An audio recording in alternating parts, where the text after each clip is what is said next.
스님은 출리심을 많이 강조를 하시더라고요. 그래서 이제 제가 이제 그런 건 불교에서뿐만 아니고 다른 종교에서도 물론 필요할 것 같은데, 예전에 제가 뭐 한 20, 30년 전에 기독교 유럽의 훌륭한 브로도프 공동체라고 굉장히 훌륭한 공동체가 있는데, 그 사람들은 완전히 무소유 공동체예요. 그러니까 결혼하고 이렇게 살면서도 같이 무소유 공동체인데. 무슨 종교 공동체예요? 예, 기독교 공동체인데. 기독교 공동체. 그러니까 이제 그걸 한국에 소개하면은 한국 사람들이 이제 기독교인들이 굉장히 열정이 에너지틱하니까 거기를 너무 많은 기독교 시골 런던에서도 한 서너 시간 가는 시골인데 영국인들이 왜 영국 사람보다 한국 사람들이 더 많이 오냐고 제 기사 보고 그렇게 찾아가는 거예요. 그래서 너무 그 사람들이 막 놀라가지고 근데 나중에 이제 거기 한국 사람들이 너무 많이 오니까 거기를 한 부부를 한국에 파견을 했어요.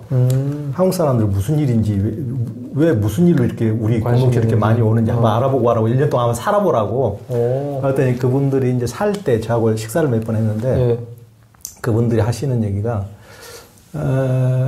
한국인들은 우리들이 이렇게 살아가는 모습 보고 너무 천국 같다고 이렇게 좋아하는데 이렇게 감명을 받고 하는데 실은 우리는 그것은 버림으로써 이렇게 욕망을 버리고 심플 라이프를 실현하고 이렇게 어떤 기도의 삶을 삶으로써 우리에게 얻어지는 이렇게 평화인데 한국인들은 왠지 10층까지 욕망을 다 쌓아놓고 옥상에 천국까지 하나 얹으려고 이렇기 때문에 그게 좀 그런 것 같다. 그래서 굉장히 제가 이제 인상 깊은 말이었는데 그런데 그건 기독교뿐만 아니고 다른 종교도 마찬가지인 것 같아요. 맞아요. 그러니까 그런 자기의 어떤 욕망이나 욕구 쓸데없는 것을 조금 버리고 이러게 하지는 않고 그냥 거기에 수행한다면서 욕망을 똑같이 하면서 그 위에다가 더 이제 극락까지 하나 더 얹으려고.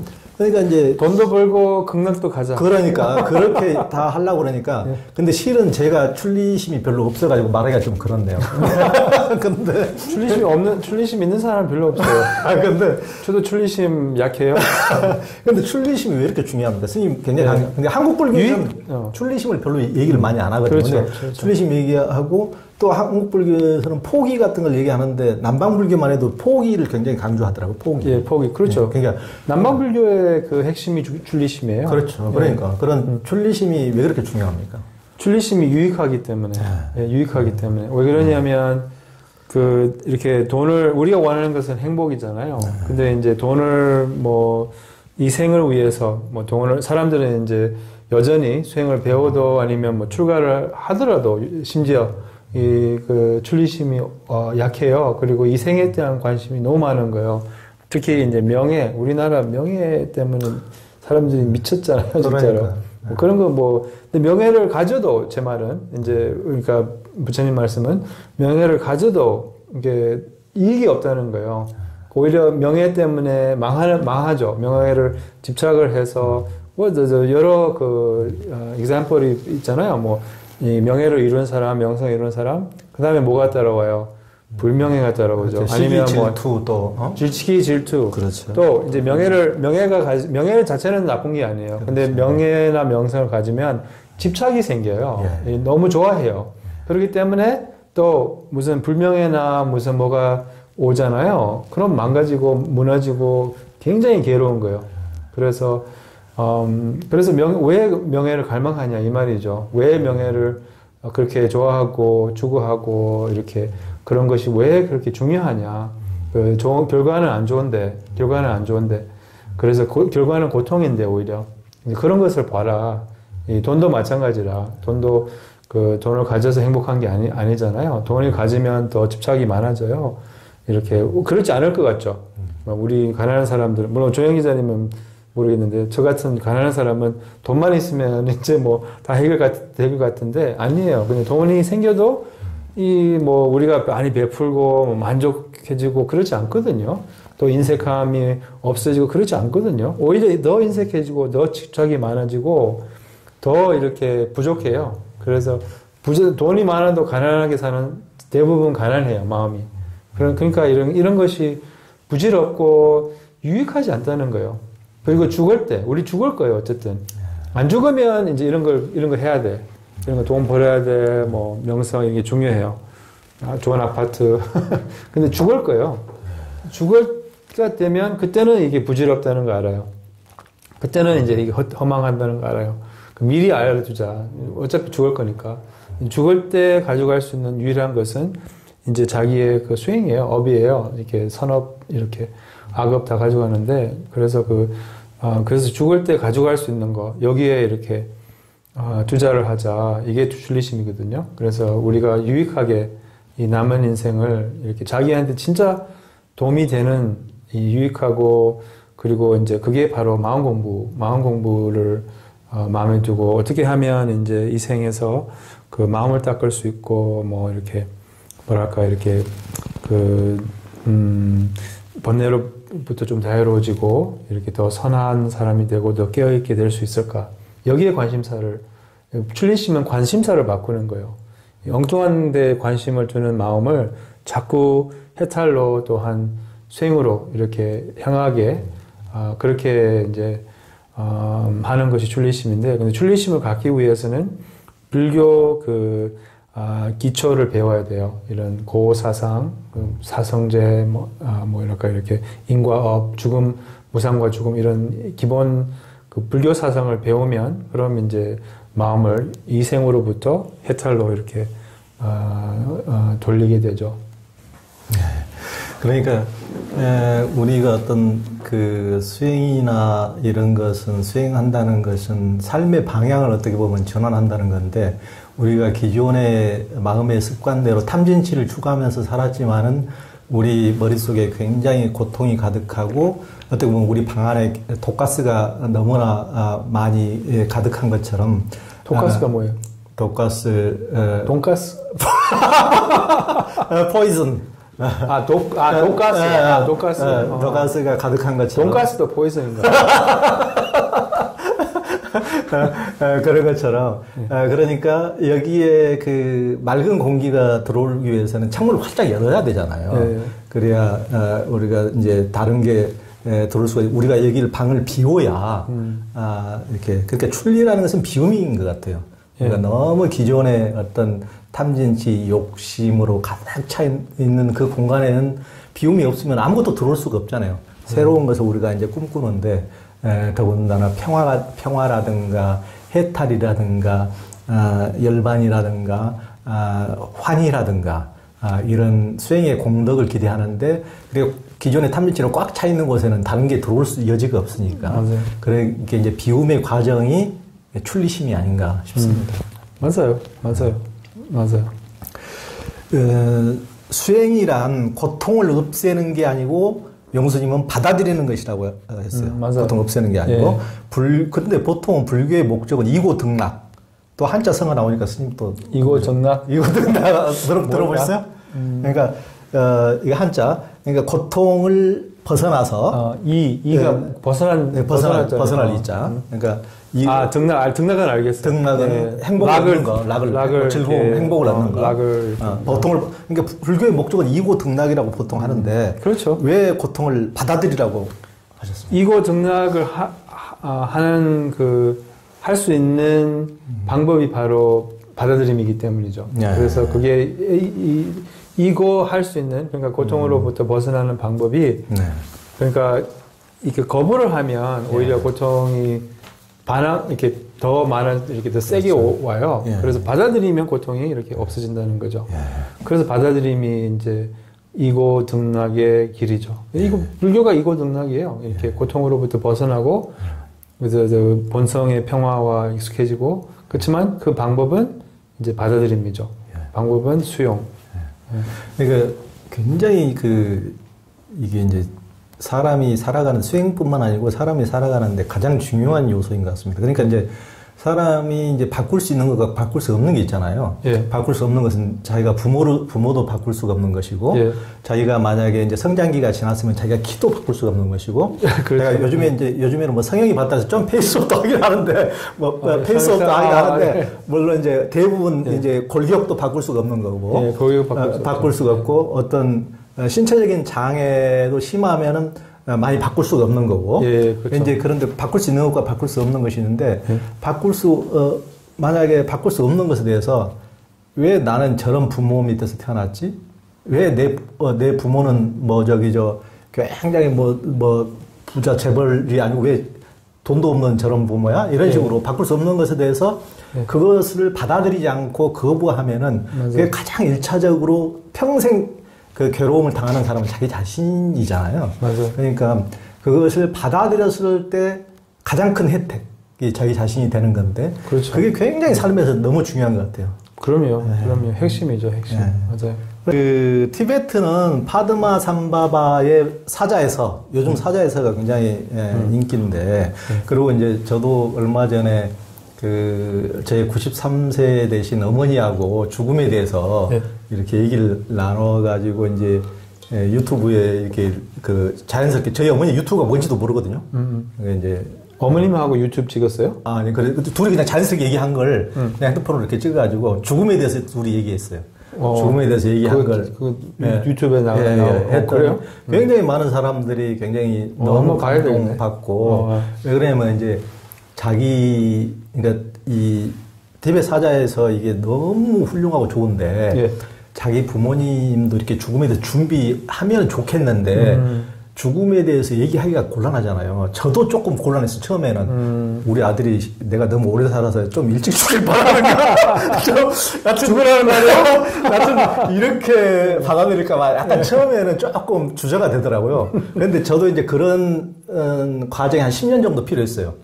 지금은 이제 얘기해도 좀 괜찮겠다. 좀 편안하게 이렇게 되기까지 그 과정이 물론 좀 준비 과정이 필요했는데 근데 그걸 이제 제가 먼저 이렇게 얘기한 걸 보여주니까 다른 분들이 자기 부모님한테 자기가 얘기 안 해도 이걸 틀어주면 되는 거야. 그러니까, 엄마도 이렇게 준비하면 돼. 죽음이 이렇게 너무 고통스러운 건 아니고, 이 새로운 희망의 출구가 될 수 있어. 그래서 이제 티베트 불교에는 죽음의 공부를 굉장히 강조하는데 왜 그렇게 죽음을 그렇게 많이 강조합니까? 그러니까 그러니까 티베트 불교에서는 이제 죽음을 가장 이제 해탈할 수 있는 가장 이상적인 기회로 봐요.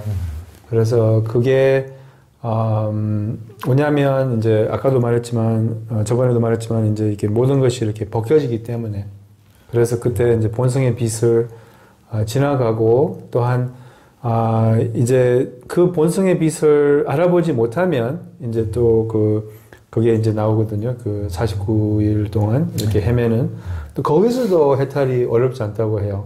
알아차림을 가질 수 있다면. 근데 이제 몸이 없기 때문에, 거친 몸이 없기 때문에 알아차림을 갖는 것이 이제 어려워요, 더. 그렇지만, 그래서 이 생에서는 이제 그 죽음과 또 발도를 준비를 하거든요. 그때 해탈할 수 있기 때문에.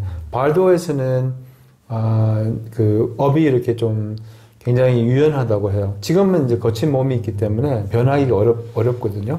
업장 소멸이 좀 느려요. 그렇지만 이제 발도에서는 업이 이렇게 굉장히 유연하다고 해요. 그래서 그때 좀 알아차릴 수 있다면 이렇게 우리 이생의 연습으로 그때 이렇게 알아차릴 수 있다면 그럼 뭐 극락 왕생도 할 수 있고 이제 이렇게 해탈이 훨씬 더 수월하다고 해요. 이렇게 거친 몸이 있을 때보다는.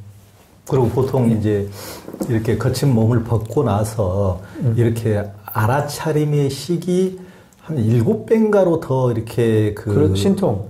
더 이렇게 밝아진다고 그러는데 더 그렇죠. 이렇게 7배, 8배. 네, 그런 정도로. 그러니까 훨씬 더 그 수행을 향상시킬 수 있는 훨씬 더 좋은 기회가 될 수 있는 거죠. 그렇죠. 네. 그러니까 그 마음의 힘이 7배, 8배, 9배까지 이렇게 된다고 해요. 그래서 그때는 이제 여러 가지 할 수 있는 게 훨씬 더 많은 거예요. 거친 몸이 없기 때문에 마음의 힘이 뭐 이렇게 그리고 뭐 그렇지만 동시에 이 거친 몸이 없기 때문에 또 알아차리기가 그만큼 어려운 거예요. 약간 꿈에서 알아차리기 어려운 것처럼 그래서 이럴 때 여기서 이제 연습을 할 수 있다면 뭐 꿈에서 깨어나는 걸 연습할 수 있다면 그럼 발도에서 깨어나서 이제 이렇게 여러 가지 할 수 있대요. 발도에서 깨어나면 뭐 자기가 태어나고 싶은 곳을 선택할 수도 있고 굉장히 가장 뭐 유리한 그런 탄생이나 이런 것을 선택할 수도 있고 뭐 또 뭐 극락 왕생도 그 마음의 힘으로 이렇게 할 수 있고 뭐 이런 여러 가지 뭐랄까 이렇게 마음의 힘이 이 배가 되어서 해탈할 수 있다고 해요. 네.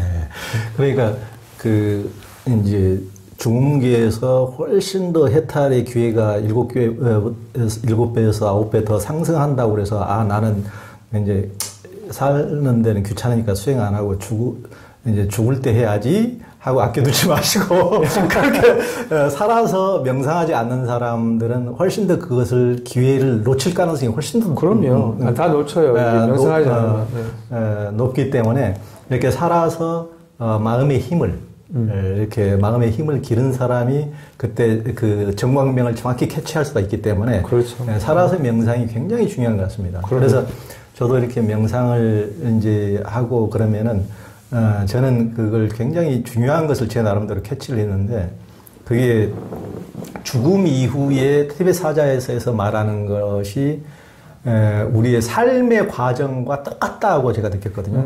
그러니까 죽음 이후에 몸을 벗은 이후에 나타나는 게 이제 전부 다 실은 환인데 사실의 세계가 아니고 환인데 우리가 지금 살아있으면서 모든 것을 사실이라고 믿는데 실은 살아있으면서 보는 것도 내 마음에 투사된 환이에요. 내 마음에 그렇죠. 투사된 환이기 때문에 이게 살아서 보는 거나 죽어서 보는 거나 똑같구나. 그렇죠. 우리가 죽음 이후에 보는 것만 환이 아니고 살아서 보는 것도 전부 다 자기식대로, 맞아요. 자기식대로 자기의 극장으로 자기만의 윤색된 드라마로 보기 때문에 실제를 보는 여실직연하는 것이 아니고 그것이 사나 죽음이나 이게 전혀 차이가 없다. 그래서 살아서 수행이 죽음 이후의 수행으로 직결되는구나 이렇게 생각이 되더라고요. 굉장히 그래서 삶의 수행이 중요하고 또 이제 죽음을 위한 준비도 굉장히 필요한 것 같습니다. 뭐든지 끝이 좋아야 다 좋잖아요. 이제 평생 그렇죠. 나름대로 뭐 좋다고 이렇게 살았는데 끝에 너무 고통스럽게 이렇게 하면은 그런 삶을 원하는 사람은 아무도 없겠죠. 그렇죠. 맞아요. 맞아요. 우리가 끝을 잘 준비하는 게 좋을 것 같습니다. 구글 같은데 미국에 이제 이런 데도 명상 전문가를 두고 이제 실리콘밸리 이런 데서도 명상을 하는 분들이 굉장히 많고 이렇게 창의성을 높인다 그래가지고 창의성이 그래서 이제 명상이 창의성을 왜 높일 수가 있어요? 우리는 이제 마음의 그 가능성 있잖아요. 그게 무한한 창의성이거든요. 그래서 저 같은 경우도 이제 뭐 글을 쓰니까 이제 창의성이 이제 중요하잖아요. 요즘에 그 용수 스님이 창의성이 너무 솟아올라. 물 올랐어. 물 올랐다는 표현 알아요? 물? 네? 물 올랐다? 아니, 물이 올랐어. 아침에 날리는 글을 보면은 많이 물이 올라가지고 너무 좋아. 아니, 이렇게 오르락 내리락인 것 같아요. 뭐랄까. 어쨌든 그런 것도 이제 창의성이 필요하잖아요. 그래서 그러니까 우리의 가능성이 무한한 창의성인 것 같아요. 그래서 그거를 이렇게 발휘한다고 하거나 뭐 이렇게 어쨌든 그거를 나오게 하려면 그럼 이제 명상이 그 관문이라는 거예요. 그래서 이게 창의성이 어디서 나오느냐면 이 비어진 마음에서 그게 이제 거기서 통찰과 무한한 창의성이 나오는 것 같아요. 그래서 저도 글을 쓸 때마다 그 창의성을 의지를 하거든요. 그러니까 예를 들면 주제도 무슨 뭐를 쓸까 오늘 뭐 생각을 하지 않아요. 오히려. 근데 이제 자연스럽게 주제가 떠오르게 좀 마음을 비우려고 해요. 그리고 글 쓸 때도 마음을 비운 상태로 글을 쓰면 그게 이제 거기서 뭐랄까 그 창의성의 그 근원인 그 본성에서 이제 그런 이제 물론 이것도 생각으로 떠오르지만 그런 게 나온다는 거예요. 그러면 또 비우면 또 계속 비우려고 이렇게 쓰면서도 계속 비우려고 해요. 그럼 거기서 이렇게 자연스럽게 이렇게 뭐랄까 이렇게 통찰이 이렇게 올라온다는 거죠. 그래서 이 마음을 비우는 것이 창의성의 비결이에요. 이렇게. 그래요. 뭐 그런 거 있잖아요. 뭐 생각하려고 하면 생각이 안 나지만, 뭐 이렇게 좀 생각을 놓으면, 이렇게 릴렉스 하면 그 생각이 떠오르잖아요. 그러니까 보통 사람들은 그 기존의 고정관념, 자기가 어디로부터 배웠던 거, 들었던 거, 기존에 경험했던 거, 그런 편견의 테두리를 전혀 벗어나지 못하고 그렇죠. 계속 어떤 생각의 경향, 마음의 경향에 따라서만 생각하는 경향이 큰데 맞아요. 그걸로부터 딱 해탈이 되어야 이것이 아니고 전혀 다른 생각을 할 수가 있거든요. 맞아요. 그러니까 맞아요. 계속 그 똑같은 것만 생각하면은 핸드폰도 전혀 새로운 기존의 틀에서 못 벗어난다고요. 그러니까 맞아요. 스티브 잡스처럼 인도도 1년 동안 돌아다녀 보면서 하여튼 혼돈을 경험하고 전혀 기존의 것을 벗어나가지고 이렇게 하면 스마트폰 이 안에 우주를 담을 수가 있겠네? 이렇게 전혀 다른 생각을 할 수가 있는 건데 그렇죠. 그러면은 계속 똑같은 자기가 공식만 들어왔던 사람은 1 플러스 1은 2밖에 아니야. 그런데 이런 생각에서부터 그런 공식에서부터 딱 해탈이 돼야 마음의 경향성으로 딱 해탈이 돼야 물방울 하나가 더해지니까 그냥 하나에 1 플러스 1은 하나네? 이렇게 생각할 수도 있는 것이고 이건 또 흩어지니까 3이네? 물방울이 다시 흩어지니까 1 플러스 1이었는데 이거 3도 되고 4도 되고 5도 되고 6도 되네? 이런 식으로 어떤 생각의 경향성에서 해탈돼야 다른 많은 창조가 될 수가 있는데 맞아요. 보통 사람들은 너무 사로잡혀서 한 생각에 습관에 사로잡혀서 사니까 어떤 창의성이 나오기 어려운데 이런 어떤 명상을 통해서 어떤 생각의 경향성에서 이렇게 벗어나야 훨씬 더 다양한 많은 이 창문을 활짝 모든 사방을 열어버리는 것처럼 그래서 뭐 생각을 자기 한 가지 생각 그것만이 옳다. 종교가 특히 그런데 그것만이 진리다 이렇게 하면은 그건 아무것도 실은 모르는 것이고 그래서 숭산 스님이 깨달음이라는 것은 창문을 360도 열어버리는 것이다 라고 했는데 그래야만이 이렇게 창의성이 이렇게 다 발현될 수 있는 것이 창의성도 그렇고 통찰도 그렇고 지혜도 그렇고 그렇죠. 맞아요. 이 수행도 아주 열심히 용맹정진해야 된다고 생각하는데 용수 스님은 게으른 사람도 붓다가 될 수 있다고 했어요. 왜 그렇게 게으른 사람을 찬양하십니까?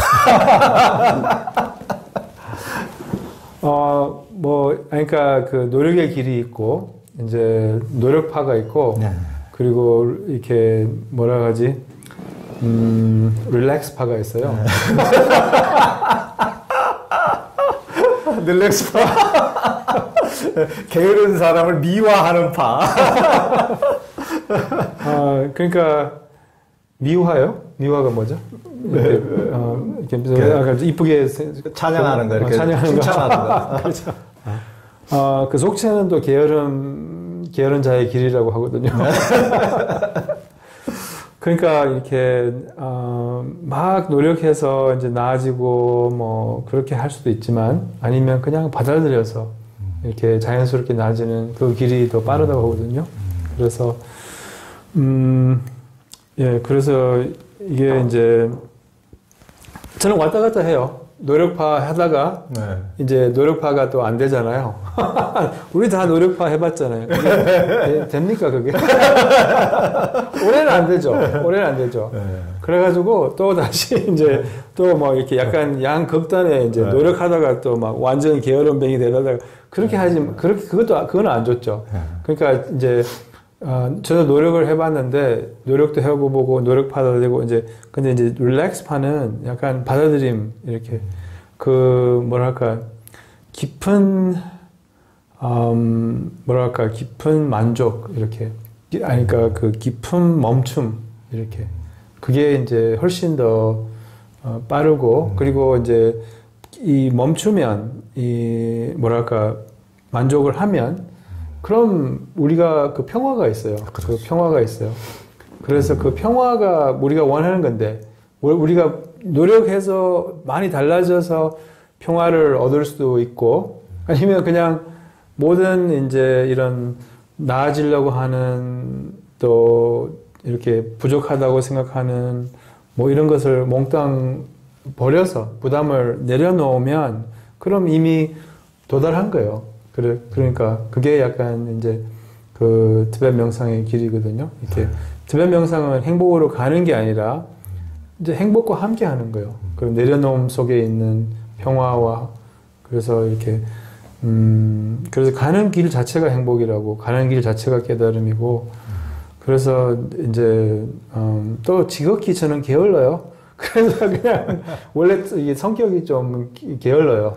근데 게으름이 꼭 나쁜 게 아니거든요. 저희 성격이 게으른 거지.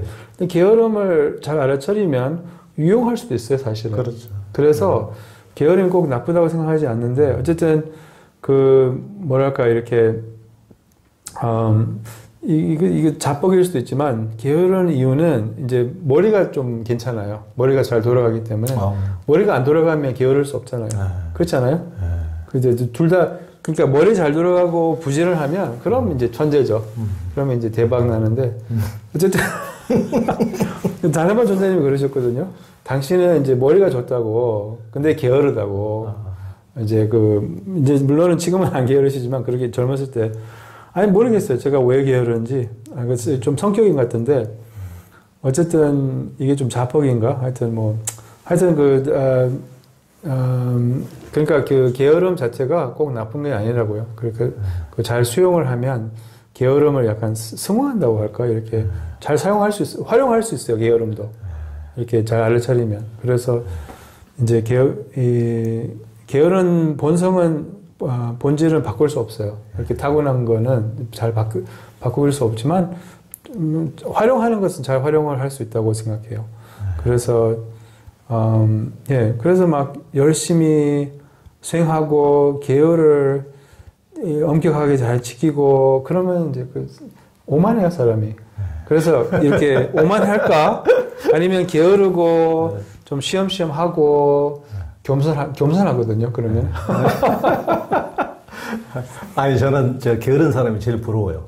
왜냐면은 약간 게으르지 못한 것도 약간 강박이거든요. 뭔가를 해야 된다는 강박이기 때문에 맞아요. 저도 이제 그런 강박이 있는 사람, 강박이 있는데 그래서 너무 힘들게 살아가지고 히말라야 가잖아요. 이제 막 한 달 안식 휴가 내가지고 그러면 그건 힘들게 살아왔기 때문에 게을러지기 위해서 가는 건데 거기서도 너무 열심히 가는 거예요. 히말라야를 너무 열심히 가고 있는 거야. 정말. 그래서 히말라야 사람들이 쳐다보지 않아요? 저 친구 왜 저래? 그래서 다음에 갈 때는 영수님하고 게으른 사람하고 둘이 같이 가야 돼. 그래야 좀 조화를 이루지. 티베트 불교에서는 이제 적과 미운 사람, 원수가 나의 스승이라고 하잖아요. 예. 굉장히 우리는 이제 적은 적이고 이분법적으로 보통 생각이 많았는데 어떻게 이제 그런 게 가능하죠? 아니, 그러니까 우리를 이렇게 해친 사람, 우리를 욕하고, 우리를 뭐 돈을 훔쳐가고, 뭐 무시하고, 뭐 이런 사람들이 이제 우리의 마음을 보게 해줘요. 이렇게 일어나지 못한 그런 마음을 일어나게 하거든요. 그래서 우리 업을 보게 해주기 때문에 선지식이라고 해요. 스승이라고 해요. 왜냐하면 스승 역할을 해주기 때문에 공부거리를 주는 거예요. 쉽게 그렇죠. 말하자면. 그래서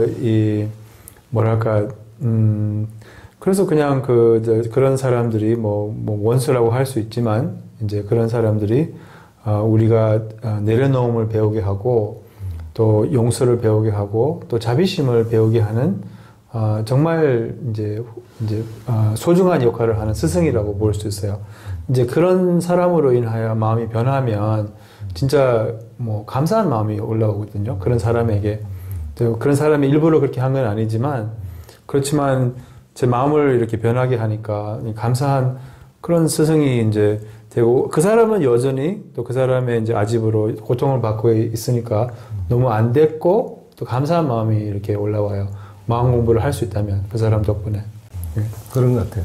그러니까 이제 그렇게 어떤 역경계, 어떤 이런 뭐 미운 사람 적이 있음으로써 자기의 마음 공부가 될 뿐만이 아니고 그런데 만약에 이제 어떤 데서 조연이가 저 새끼가 뭘 잘못하는가 보자 이렇게 하는 사람 때문에 제 삶이 훨씬 더 건강해지기도 하는 것 같아요. 별로 건강하지는 실은 못하지만은 더 조심하게 되고 맞아요. 더 잘못을 범하지 않으려고 노력하고 그런 측면도 아주 고맙습니다.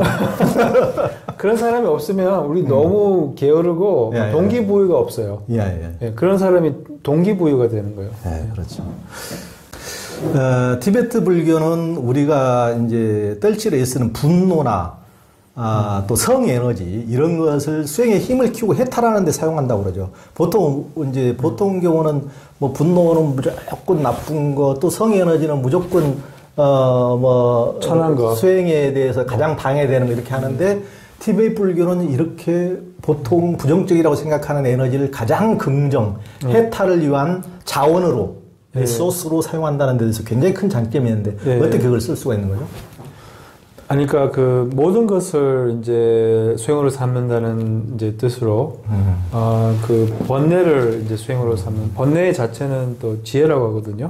그래서 그런 이제 티베트 불교의 특징은 이 번뇌를 도로 삼는 것이라고 볼 수 있어요. 그래서 이렇게 뭐 약간 티베트 불교의 또 상징적인 그러한 동물 중에 하나는 그 공작새거든요.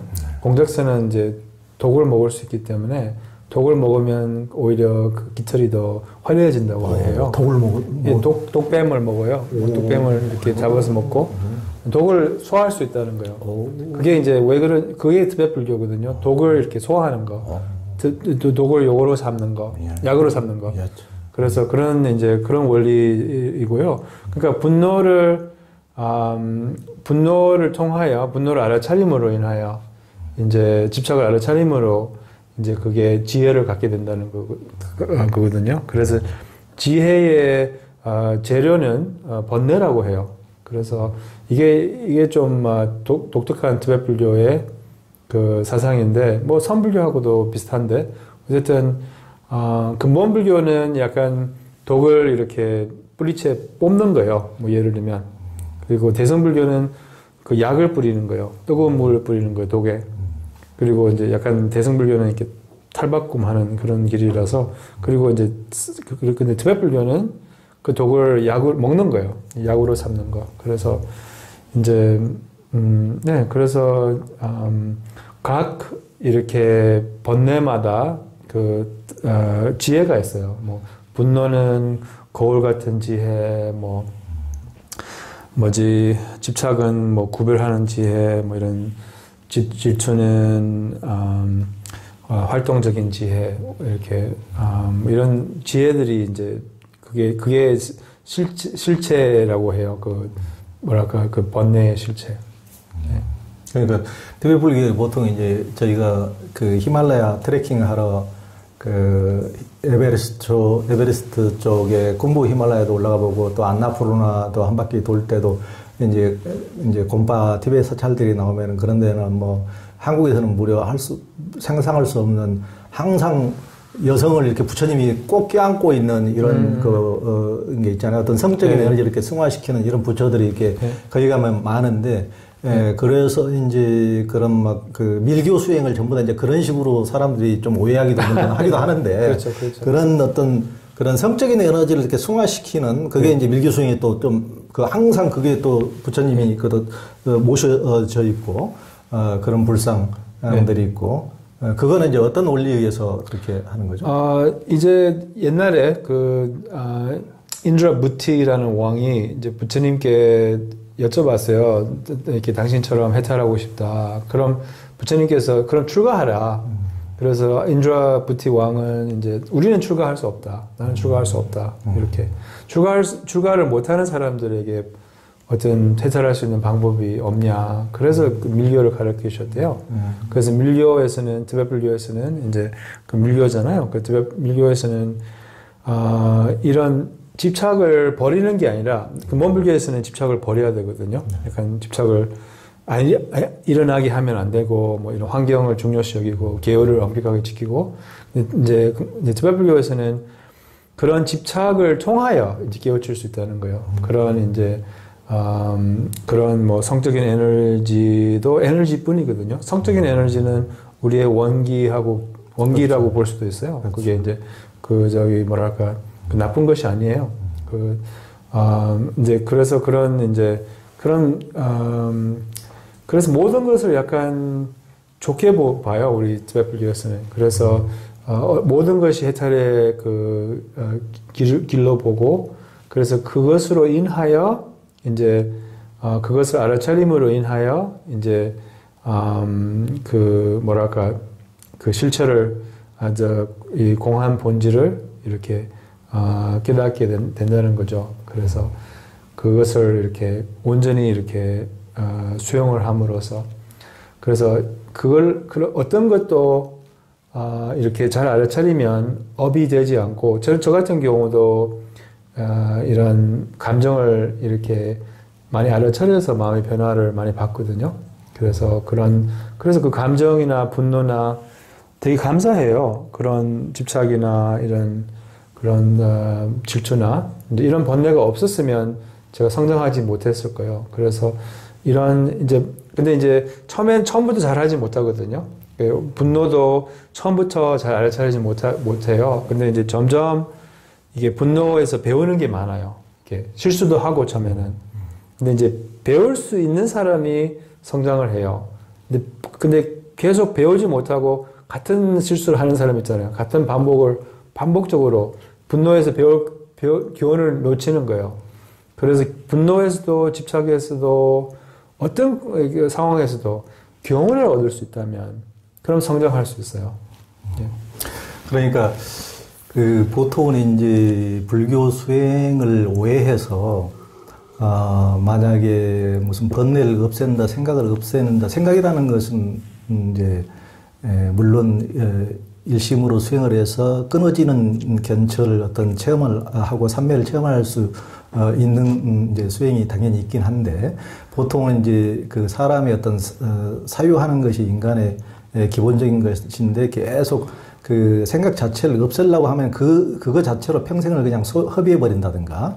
그리고 이제 인간의 감정이라는 것은 언제든지 하늘 위에 뜬 구름처럼 생겨날 수 있는 건데 그 자체를 없애는데 또 평생을 허비한다든가. 성 에너지는 인간의 기본적인 에너지인데 그거 자체를 또 없애려는데 평생을 허비해 버리고 마는데 그런 모든 것을 전환시키면은 얼마든지 긍정적인 에너지로 변환시킬 수 있고 분노라는 것도 이 세상의 부조리한 것에 분노하면서 더욱더 정의로운 사회를 만들기도 하고, 그렇죠. 또 성 에너지라는 것도, 또 얼마든지 그 에너지로,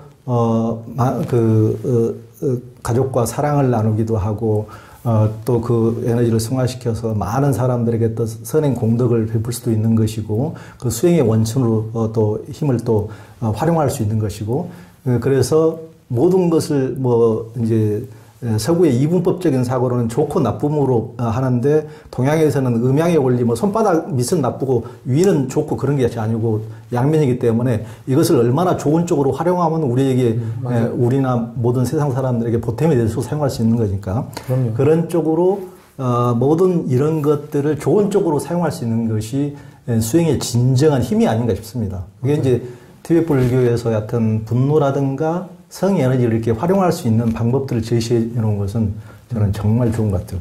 배우고 싶습니다. 분노가 없으면 변화도 없어요. 그렇죠. 맞아요. 분노가 없으면은 할 수 있는 힘이 없어요. 맞아요. 뭔가를. 맞아요.